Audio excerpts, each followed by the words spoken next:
সকালবেলা করে বন্ধুরা মিলে বেরিয়ে পড়লাম মায়াপুরে যাওয়ার জন্য। আজকে ছিল 16 এপ্রিল আর আজকে আমরা বন্ধুরা মিলে বেরিয়ে পড়েছিলাম মায়াপুর মন্দিরে যাওয়ার জন্য, কারণ অনেকদিন ধরে প্ল্যান হয়েছিল আর আজকে আমরা ফাইনালি যাচ্ছি। তারপর আমরা 4 বন্ধু মিলে একটু স্টাইল মেরে হেঁটে নিলাম।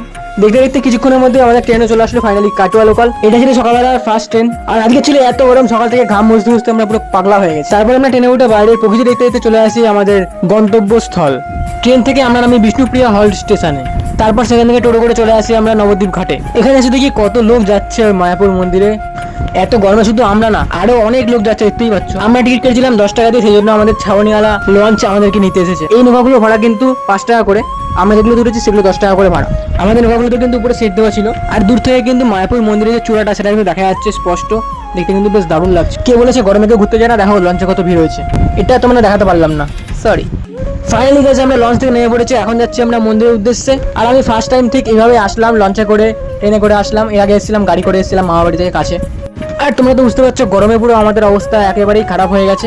যাই হোক হেঁটে হেঁটে যাচ্ছি তার মন্দিরের উদ্দেশ্যে। দেখতে পাচ্ছ সামনে মন্দিরটা রয়েছে, দূর থেকে কিন্তু দেখতে বেশ দারুণ লাগছে। লঞ্চ ঘাট থেকে মন্দির বেশি দূরে না, তবে আমরা জোরে জোরে হেঁটেছি তো তাই জন্য খুব তাড়াতাড়ি পৌঁছে গেছি। ফাইনালি আমরা চলে আসতে পেরেছি মায়াপুর মন্দির। এতদিনের ইচ্ছে ছিল নিজেরা বন্ধুরা মিলে আসবো, এসে ঘুরবো, আলাদাই মজা করবো একটা, সেটা আমাদের ফাইনালি অবশেষে পূরণ হয়ে গেছে। খুব ভালো লাগছে আসতে পেরে। দুঃখের বিষয় একটা, সেটা হচ্ছে ফোনটা জমা রেখে ভেতরে ঢুকতে হয়, ফোনে ভিডিও করা অ্যালাউ নেই। ভেতরে গিয়ে ঠাকুর দর্শন ভিডিওর মাধ্যমে দেখাতে পারবো না, তার জন্য তোমাদেরকে এখানে আসতে হবে, এসে দেখে যেতে হবে। দারুণ জায়গা, তোমাদের মন পুরো ভরে যাবে। মন্দিরের সাইডে ছিল বসার একটা জায়গা, সেখানে চলে এসেছি আমরা বন্ধুরা মিলে। আর প্রচন্ড পরিমাণে খিদে পেয়ে গেছে, তাই খাবার নিয়ে বসে পড়ে। খাবার নিয়ে আসা হয়েছিল রুটি আর সোয়াবিন। খাবার খাওয়ার পর গাইজ আমরা মন্দিরের ভিতরে ঢুকেছিলাম, ফোন টোন জমা রেখে তাই ভিডিও করতে পারিনি। আর এখন হচ্ছে আমরা বাইরে এদিকগুলো দেখতে দেখতে যাচ্ছি। আর এখন দুপুর হয়ে গেছে, আমাদের খাওয়ার টাইমও হয়ে গেছে, তাই যাচ্ছি খেতে। তোমরা তো সকলেই জানো এখানে বসিয়ে খাওয়ানো হয়, আর আমরা সেটার সন্ধানেই যাচ্ছি। আমরা টিকিট কেটেছিলাম খেতে ভবনের, আমাদের ভোগটা ওখানেই খাওয়ানো হবে, তো সেটাই খুঁজছিলাম আশেপাশে। জায়গাটা কিন্তু খুব সুন্দর।